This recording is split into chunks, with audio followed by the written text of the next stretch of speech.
Et salut les amis, c'est Okayo, et on se retrouve pour le deuxième épisode du guide de survie pour nerds. Donc dans le premier épisode, nous étions arrêtés au moment où nous avions heurté une fille dans les couloirs, en pensant que c'était... Enfin, on hallucinait sur le fait qu'il y avait les lignes rouges, parce que l'épisode avait commencé avec nous qui rêvions, ou qui nous rêvions du fait que nous parlions avec une fille qui disparaissait à cause de lignes rouges. Puis plus tard, on suivait Madame Ayami, et on a aussi vu ce fil rouge qui menait jusqu'à la classe. Et on avait pensé voir un fantôme, mais en fait non, c'était juste une fille, c'était juste Nazuna.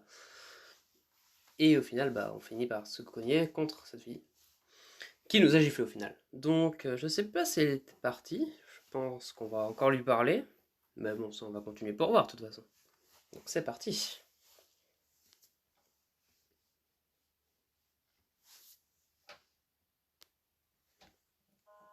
La force me projette contre la balustrade. Aïe, ma mâchoire! Chine, je peux enfin pourtant ma joue endolorie. Hein? C'est toi? Je suis désolé. Désolé? Pourquoi? Je me frotte les yeux. J'ai dit que je suis désolé. J'ai agi par pur instinct. Ça s'est transformé en quelqu'un d'autre. Cette gifle a dû me secouer le cerveau. Je croyais que c'était la fille mystérieuse de mes rêves. Ne t'en fais pas pour ça. Ce n'est pas toujours qu'une étrangère me donne une gifle. Une étrangère? J'ai un nom, tu sais. Je suis Missa, en seconde. Tu es donc un nom en dessous de moi. Et moi, c'est Alex. Écoute, moi aussi, je suis désolé. Je voulais pas faire ce que j'ai fait. Missa regarde Antoine et le couvre de ses bras. C'est pas grave, c'était un accident. Oublions que c'est arrivé, d'accord? Avec plaisir. J'observe furtivement le visage de Missa. Ses expressions maussades, sourcils levés. Je sens une rebelle. Elle me surprend à la fixer et je détourne les yeux en faisant semblant de tousser. Bientôt, au revoir. Attends, tu peux m'aider? Le club des réparateurs, tu sais où il se trouve? Je m'arrête net alors que j'étais en train de me retourner.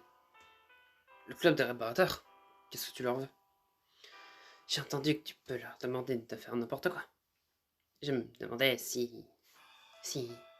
La lutte pour faire sortir le mot. S'ils pouvaient me prendre à me faire des amis. Alors attends, que je comprenne bien. Tu veux que le club des réparateurs t'apprenne à te faire des amis? Oui, plus ou moins. Bizarre, pourquoi contente-t-elle sur d'autres personnes pour résoudre ce problème? Qu'est-ce que c'est que cette tête? J'espère que tu ne te moques pas de moi. Je m'arrête me demandant si je dois être franc avec elle. Mais ça ne sait pas à quel point je peux être honnête. Pas encore, du moins.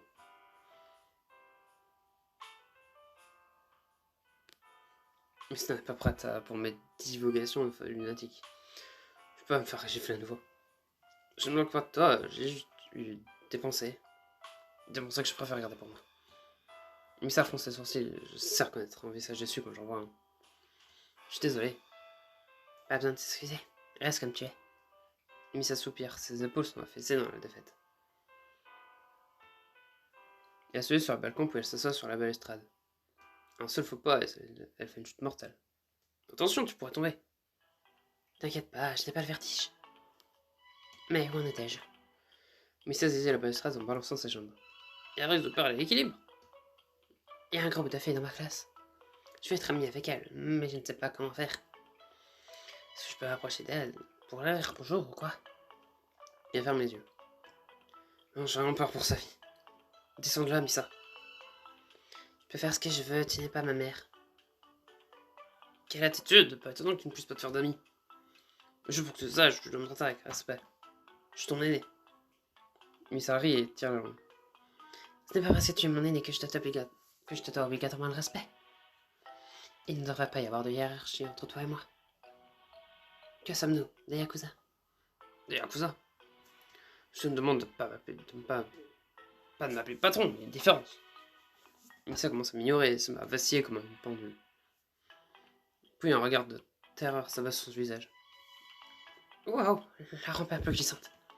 Elle a presque perdu l'équilibre. Je fais rien, elle risque de tomber. J'évite que je dois faire.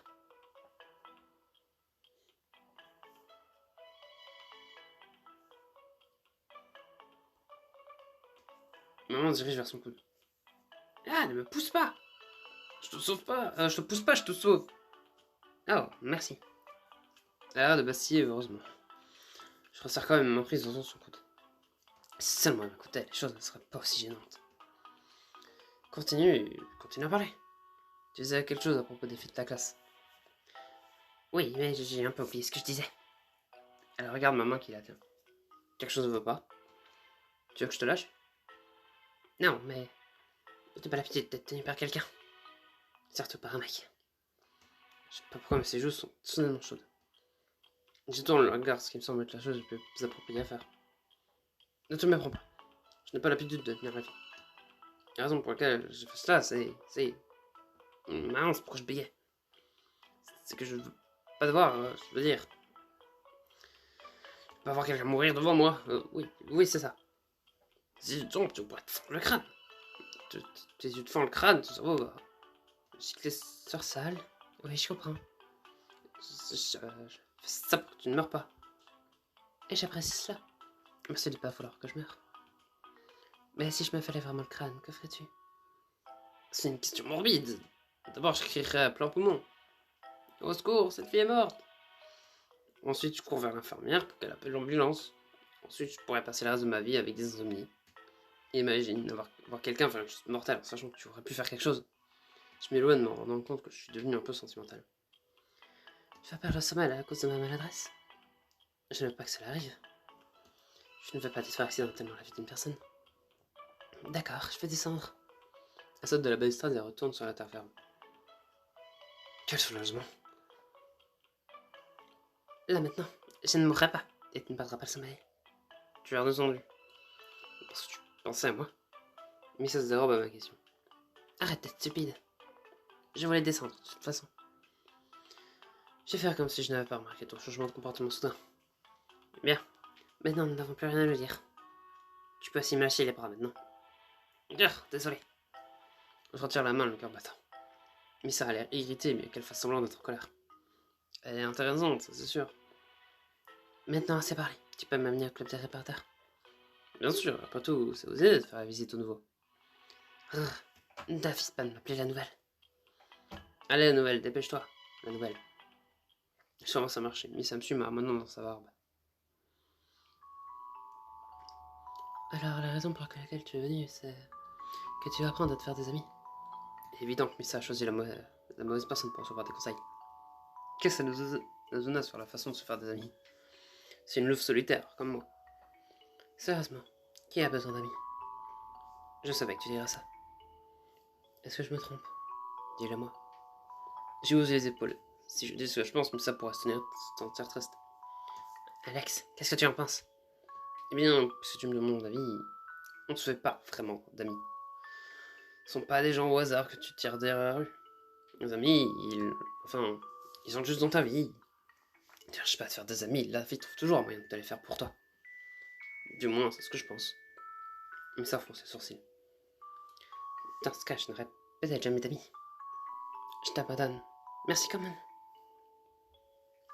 Merci d'avoir fait confiance au club des réparateurs. Nous espérons te revoir. Boudon, Missa commence à sortir. Je veux l'arrêter, mais à quoi bon? Missa, attends. Missa se retourne et je me rends compte que je n'ai pas de plan. Oui, Alex? Je pense que tu ne dois pas abandonner. Il y a peut-être quelque chose que nous pouvons faire, n'est-ce pas, Nazuna? Nazuna soupire si je passe de Missa à moi. Il n'y a rien que nous puissions faire. Le club des réparateurs a décidé de la meilleure ligne de conduite. Missa devient encore plus morose. Merci de ton souci, Alex, mais tu l'as entendu. On se reverra. Passe me dire bonjour, d'accord? Sur ce, elle s'en va et trompe par la porte. Une autre tâche de réussi. Le club des réparateurs frappe à nouveau. A-t-on vraiment réussi? Je ne crois pas. Nazuna tourne calmement en rond autour de moi. Je me sens comme une proie qui vit sur le point de dévorer par son prédateur. Pourquoi es-tu revenu? Missa demande à son chemin. Alors pourquoi tu es encore là? J'étais sur le point de sortir. Non, attends. Je fais une pause en me tournant vers la porte. Nazuna soupire en conflit. Les amis entrent dans ta vie. C'est ce que tu as dit. Je sais pas si tout le monde sera d'accord avec ça. Mais on dirait que tu y crois. C'est ce dont le club des réparateurs a besoin. Quelqu'un qui y croit. Je ris nerveusement. C'est un compliment. Un compliment, n'est-ce pas? Et si c'en était un? Nazuna se frotte les coudes, apparemment perdu dans ses pensées. Tu sais, ce que je fais toujours quand je suis confronté à une décision difficile, je sors, je me détends. Peut-être une promenade dans le parc. Et puis je fais une bonne action. Juste une bonne action. Cela pourrait être pour toi-même, pour tes parents, même un étranger. Cela me fait sentir bien dans ma peau. Ça m'aide à me vider l'esprit. Comme ça, je peux prendre une décision. Je ne m'ose pas parler, je sais déjà où cela va me mener. Vas-y, et fais une bonne action. Demain, je serai ici à attendre ta décision. Ma décision? Tu rejoins les réparateurs? Nazuna détourne les yeux et ne veut pas répondre. Pourquoi ce changement d'avis après m'avoir pourtant poussé vers la sortie? Est-elle vraiment sûre que je vais aller la rejoindre? Est-ce qu'elle voit quelque chose en moi?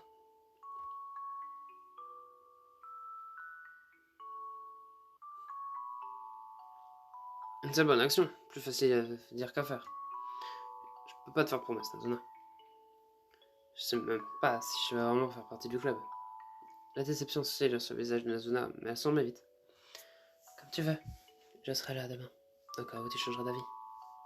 N'espère pas trop. Et sur ce, je sors de la pièce. Dehors, les mots de Nazuna résonnent dans ma tête.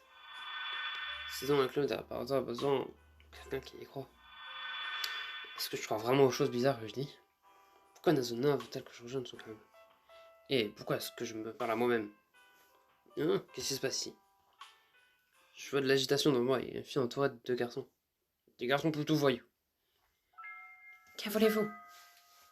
On te demande de sortir avec nous, c'est tout. Regarde avec vous. Perk, non merci. Crois la chamade. C'est elle. Elle est harcelée par ce voyou. Et arrêtez de la draguer. Le garçon me regarde avec dégoût. Et t'es qui, toi? Je me retourne incapable de parler. Je cligne des yeux plusieurs fois puis je prends une grande inspiration. La fille mystérieuse. Elle se ressemble à quelqu'un d'autre. J'avais encore des hallucinations. Réponds à l'indication. Qui es-tu? J'en entends de moi, il n'y a personne d'autre que moi, le garçon et la fille. Les mots de Nasuna résonnent dans mes oreilles. Sors et fais une bonne action. Demain, je serai ici à attendre ta décision. C'est de ça qu'elle parlait. Est-ce que c'est ma chance de faire une bonne action? Ça s'en fout, mais j'en proche de cette fille, qui qu'elle soit. Et bon, bah, peut-être qu'il a avalé sa langue. Quel cinglé. Faut que je fasse quelque chose, mais quoi? Super. Il n'y a pas de retour en arrière possible. T'en faire une bonne action. Je sais que ce ne sont pas mes affaires, mais je suis pas à l'aise de voir quelqu'un se faire harceler par des voyous. La fille rien en entendant ça. Les garçons sont pauvres, par contre. Ah bon? Qu'est-ce que tu vas faire? Je sais pas, peut-être vous demander de partir. Vous l'avez entendu? Les gars, il est temps de partir. Pour qui il se prend, ce type? De toute façon. À ton avis, c'est mon petit ami. Ton petit ami? Elle fait court vers moi en me saisissant le bras. Ouais, c'est... comment tu t'appelles déjà? Alex. Alex, j'avais presque oublié. Elle fait semblant de m'embrasser sur la joue, et tout ça, elle me murmure à l'oreille. Je m'appelle Rinko, je le jeu. Rinko. Naturellement, les voyous ne sont pas convaincus. Tu vois bien le nom de ton propre petit ami. J'ai une tête d'Elina, d'accord? J'oublie même parfois le nom de mon père. Quelque chose semble bizarre. Et j'hésite à prendre dans ma direction, je ne bouge pas d'un pouce. C'est vraiment ta petite amie? Si elle te dérange, nous serons heureux de te l'enlever. Rinko lance un regard inquiet. Dans quoi me suis fourré? Sinon, elle pourra continuer à harceler cette fille. Mais si je confirme, alors quoi? Est-ce qu'on invente une histoire? T'as posé une question, du con, réponds-nous. Qu'est-ce que je dois faire? C'est pas ma petite Bonnie, je le connais même pas. Rinko a l'air en colère. C'est moi, ton bébé. Je ne te souviens pas. C'est vrai, mais tu t'as trompé de personne. Ah, tu es vraiment un rabat-joie. Alors, ton petit ami t'a rejeté. Dommage. Maintenant, tu viens avec nous. Non, elle ne vient pas, en fait. Je sors mon téléphone portable et je fais semblant de composer un numéro. J'appelle les flics. Quoi? Non, je t'en prie. Je veux pas retourner en maison de correction. Cours! Dans un état de panique, les voyous s'enfuient comme des rats. Je laisse échapper un soupir de soulagement. J'ai cru qu'elle ne partirait jamais. Tu m'as sauvé de ce type. Tu es mon héros. Elle bouge comme si elle allait me faire un câlin, mais je fais quelques pas en arrière. Ce ne c'est que la bonne chose à faire. Je ne m'attendais pas à ce que quelqu'un défende mon honneur. Tu es un être humain génial. J'espère que tu es fier de toi. Fier de moi. La sensation de picotement dans ma poitrine. Le sourire bizarre au bord de mes lèvres. Oui, je me sens fier de moi. En fait, je me sens très bien. Puis ça me frappe. J'ai enfin pris une décision. Je sais quoi dire à Nazuna. Hein? Qui est Nazuna? Eh, tu vas où? Je m'en fous, il est sans Rinko seul. Je retourne à l'école juste à temps. Nazuna est sur le point de sortir. Tu es de retour. Tu as besoin de quelque chose? Je dépose mon sac par terre. Puis je m'incline profondément en essayant de paraître humble. J'ai fait une bonne action aujourd'hui. C'est la meilleure sensation au monde. Si c'est ça que l'on ressent en étant par terre, alors je vais aider plus de gens. Je vais faire plus de bonnes actions. Nazuna retient son souffle. Elle attend que je le dise. Nazuna, s'il te plaît. Je veux m'inscrire au club des réparateurs.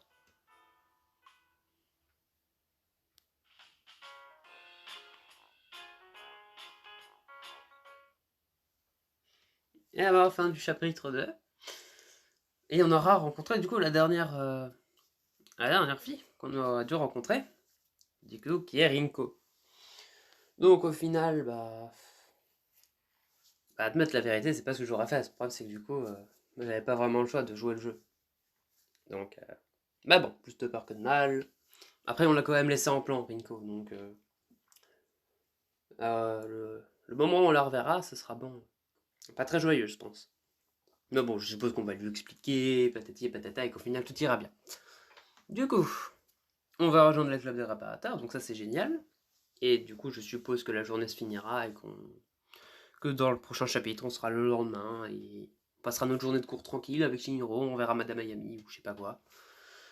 Madame Ayami d'ailleurs, je suppose qu'on la reverra, vu que c'est elle qui a dit à notre prof que... Non, si c'est elle qui voulait nous faire rejoindre le club pour prouver à notre prof que je sais plus quoi. Bref, en tout cas, j'espère que cet épisode vous aura plu. Si jamais c'est le cas, n'hésitez pas à vous abonner, à lâcher un like. C'était Okayo. Allez, salut!